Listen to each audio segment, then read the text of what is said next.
हे भगवान शिव, महाशिवरात्रि के इस पावन पवित्र वीडियो को जो भी लाइक करे उसके जीवन के सभी दुख दर्द दूर कर देना, उसकी भक्ति संपूर्ण करना, भक्ति स्वीकार करना। हर हर महादेव कमेंट में जरूर लिखें। दोस्तों, महाशिवरात्रि भोले की रात्रि है और साल भर के इंतजार के बाद यह खूबसूरत चमत्कारी महारात्रि आती है और इस खास रात्रि में हम सब मिलकर करेंगे भोले बाबा को प्रसन्न, हो जाएंगे शिव में लीन।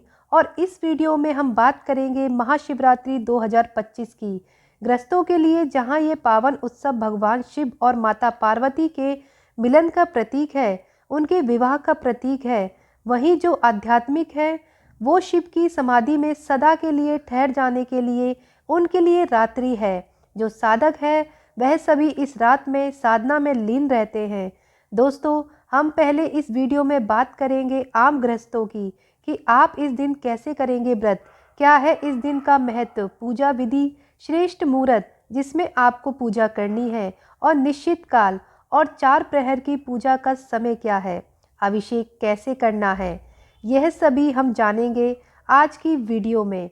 महाशिवरात्रि शिव की महान रात्रि और शिव भक्तों के लिए अत्यंत ही पवित्र दिन है और इस दिन शिवलिंग का और शिव परिवार की पूजा करते हुए शिवलिंग पर जल अभिषेक अवश्य करना चाहिए।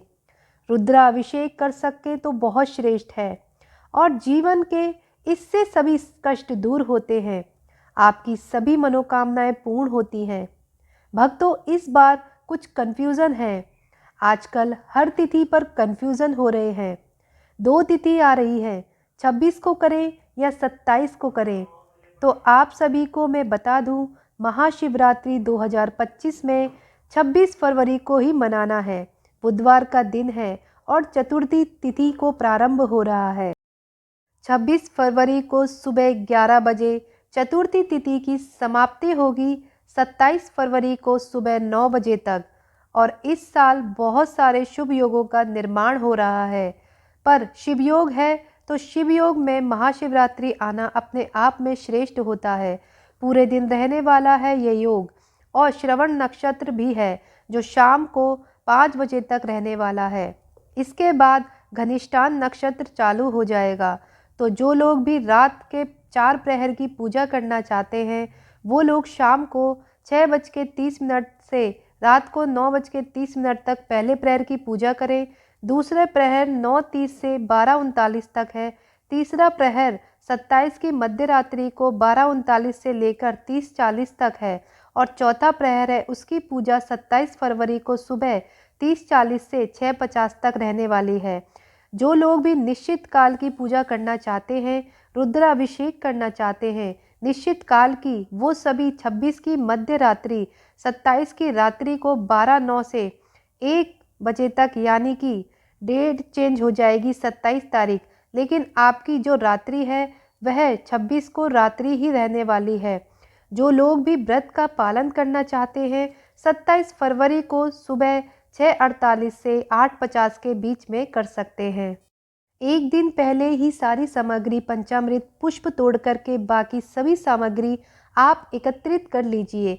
अगर आप गंगा जल से अभिषेक करना चाहते हैं तो कच्चा दूध, दही, शुद्ध घी, शहद, शक्कर, चंदन, अष्टगंध, कलावा, जनेऊ 2 या 3 रखें, क्योंकि आप अगर गणेश जी को, नंदी बाबा को, कार्तिकेय को सभी को अर्पित करना चाहते हैं तो 4 जनेऊ आपको लगेंगे।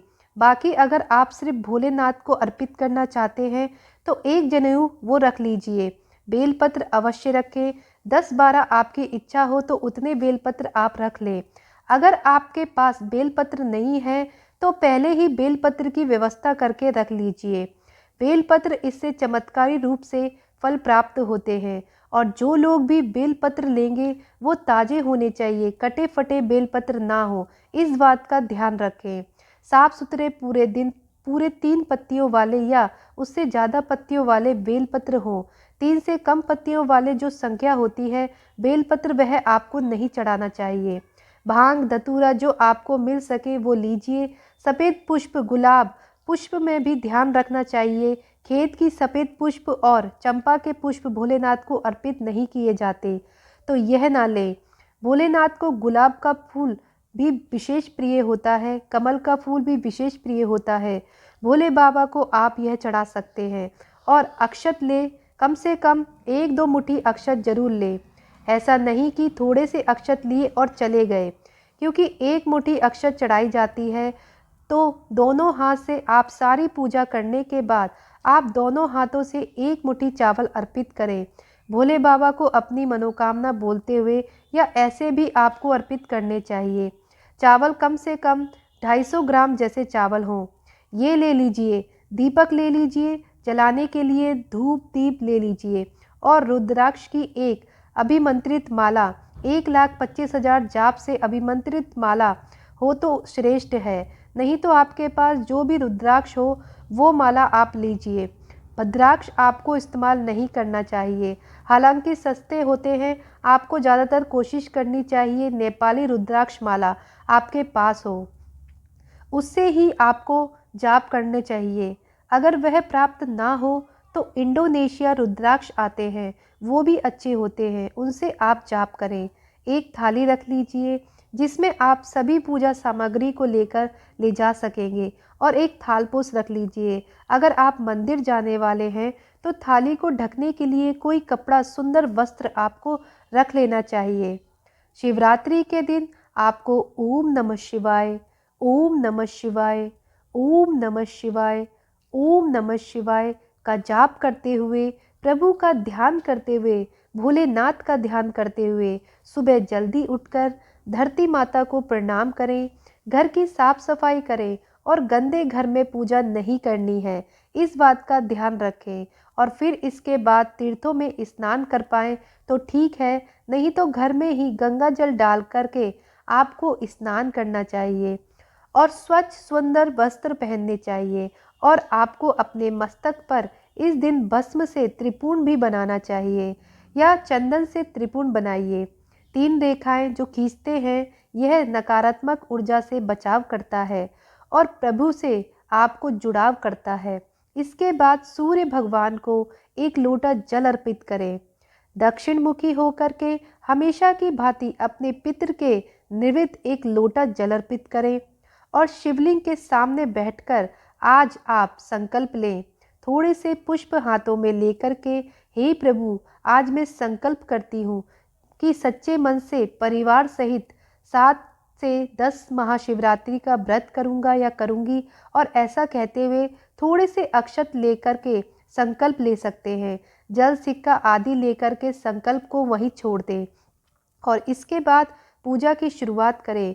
नियम तो यह होता है कि पहले शिव परिवार की पूजा करनी चाहिए, इसके बाद में भोलेनाथ का अभिषेक किया जाता है। सबसे प्रथम गणेश जी, गणपति देव, इसके बाद कार्तिकेय, फिर माता पार्वती और नंदी जो उनके गण हैं। शिव जी के बाकी भी गण, अगर वीरभद्र आदि का कहीं मंदिर है तो आप वहां पूजन कर सकते हैं। अगर आप घर पर ही पूजन कर रहे हैं और सभी शिव परिवार आपके पास नहीं है, इन सब का भाव करके थोड़ा थोड़ा पूजन करके आप सुपारी रखकर भी पूजन कर सकते हैं।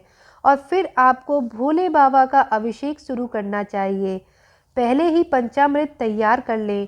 दूध, दही, घी, शक्कर, शहद सब मिलाकर आप पंचामृत बना सकते हैं, या फिर आप अलग अलग भी अभिषेक कर सकते हैं।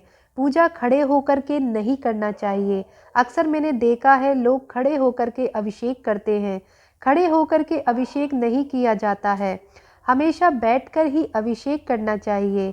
और अगर आप किसी मंदिर में जा रहे हैं जहां बहुत भीड़ है, वहां पर बैठने की व्यवस्था नहीं है और आप अभिषेक कर रहे हैं, तो आप कुछ कह नहीं सकते हैं। जैसी व्यवस्था हो वैसे ही करें। इसलिए कोशिश करनी चाहिए कि घर पर ही सही नर्मदेश्वर शिवलिंग हो, इसको रख करके आप घर पर स्थापित करके अपने घर में शांति तरीके से अभिमंत्रित करें।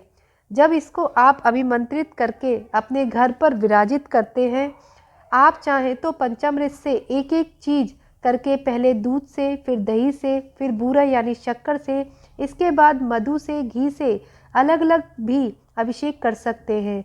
यह सभी चीज़ों को मिलाकर एक साथ ही ओम नमः शिवाय, ओम नमः शिवाय, ओम नमः शिवाय, ओम नमः शिवाय बोलते हुए अभिषेक करें।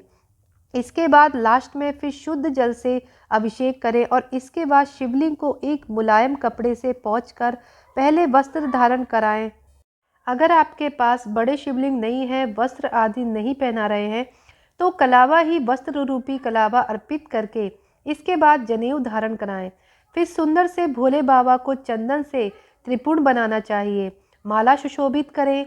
आप चाहें तो आंकड़े के पुष्प मिले तो आंकड़े के पुष्प की माला, गुलाब, कमल, जो भी इनमें से पुष्प हो, बस सफ़ेद पुष्प को नहीं चढ़ाना। जैसे बताया कि चंपा के पुष्प नहीं चढ़ाएंगे। भोलेनाथ को अर्पित करना चाहिए। ओम नमः शिवाय, ओम नमः शिवाय का जाप करते रहे संपूर्ण पूजा के दौरान। और बेलपत्र है तो पहले ही छांट करके रख लीजिए। जो भी साफ बेलपत्र हो, बिना कटे फटे वाले 108, जो कि आपकी श्रद्धा शक्ति हो, या चांदी का बेलपत्र भी अर्पित कर सकते हैं। बेलपत्र चढ़ाने का नियम है कि जो चिकना भाग है वह आपके शिवलिंग पर अर्पित करना चाहिए उस दिशा से। और इसके बाद भोले बाबा को थोड़ी भस्म जरूर चढ़ानी चाहिए। भांग और धतूरा आपके पास है तो वह अर्पित कीजिए। इसके बाद घी का दीपक जलाएं। शमी का पत्ता अगर प्राप्त हो सके, शमी का पुष्प प्राप्त हो सके तो यह भी श्रेष्ठ होता है, यह चढ़ा सकते हैं।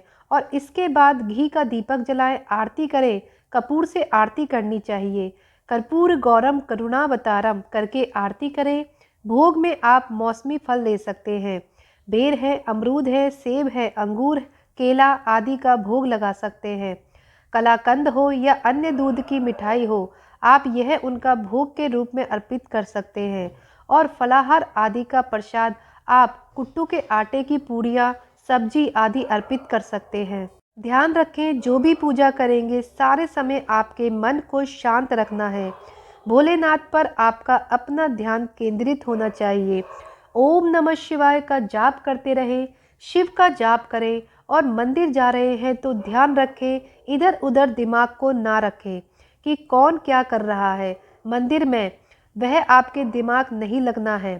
सिर्फ अपनी पूजा पर आपको ध्यान रखना है, कौन कहाँ क्या खड़ा है, क्या कर रहा है। नहीं तो आप इतनी मेहनत से यह सब चीज़ इकट्ठी करके पूजा करने गए हैं और जाने अनजाने लोगों के बीच में आप फंसकर, माया में फंसकर अपनी पूजा का फल चेंज कर लेते हैं। अपना ध्यान सिर्फ भोलेनाथ पर रखें और वहीं बैठ करके फिर शिव चालीसा का पाठ करें। रुद्र अष्टक हुआ, महामृत्युंजय मंत्र आदि, ओम त्र्यंबकम यजामहे सुगंधिम पुष्टि वर्धनम, इस प्रकार से जाप कीजिए। ओम नमः शिवाय, ओम नमः शिवाय, ओम नमः शिवाय का जाप कीजिए। अन्य मंत्र भी है, ओम नमो भगवते रुद्राय, ओम नमः शिवाय, या फिर आपका जो भी बीज मंत्र हो या गुरु मंत्र है तो आप अपने गुरु मंत्र का जाप करें। कम से कम 108 बार तो करना ही चाहिए। बाकी 11 माला का जाप कर सकते हैं तो श्रेष्ठ है। और रात्रि जागरण करना चाहिए। कोशिश करें कि रात्रि जागरण करके चारों प्रहर में शिव पूजन करें और नहीं तो नमः शिवाय का जाप करें। शिव जी के मंत्रों का उच्चारण करें, शिव जी के पाठ करें और दिन भर उपवास रखना चाहिए। और 3 प्रहर का व्रत ऐसे माना गया है, लेकिन महाशिवरात्रि पर 3 प्रहर का व्रत होने के बाद प्रदोष काल में व्रत शिव जी का खोल दिया जाता है। लेकिन महाशिवरात्रि पर पूरे दिन निर्जल व्रत रखने का नियम है। जो लोग नहीं रह सकते हैं वह फलाहार करें, पाइनएप्पल जूस आदि पी सकते हैं, समा के चावल आदि, साबूदाना आदि खा सकते हैं। बहुत लोग पूछते हैं साबूदाना खा सकते हैं या नहीं, तो बिल्कुल खा सकते हैं। और रात्रि में थोड़ी देर साधना जरूर करें। आपकी साधना का उद्देश्य शुभ होना चाहिए, सकारात्मक होना चाहिए। किसी को परेशान करने के लिए, शत्रुता के लिए साधना ना करें। और जो भी साधना है कर रहे हैं वह अपने गुरु के अलावा किसी को नहीं बतानी चाहिए। इससे आत्मा की शुद्धि होती है और मानसिक शांति की प्राप्ति होती है। जीवन में धन आता है, वैभव आता है, सफलता की प्राप्ति होती है, नकारात्मक शक्तियों से बचाव होता है। आपके जीवन में बार बार असफलता आ रही है या सक्सेस नहीं मिल रही तो इन सभी का नाश होता है। साथ ही साथ पूरे परिवार की सुरक्षा होती है, दुर्घटनाओं से रक्षा होती है।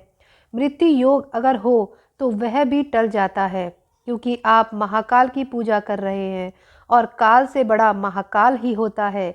इस बात का ध्यान रखें।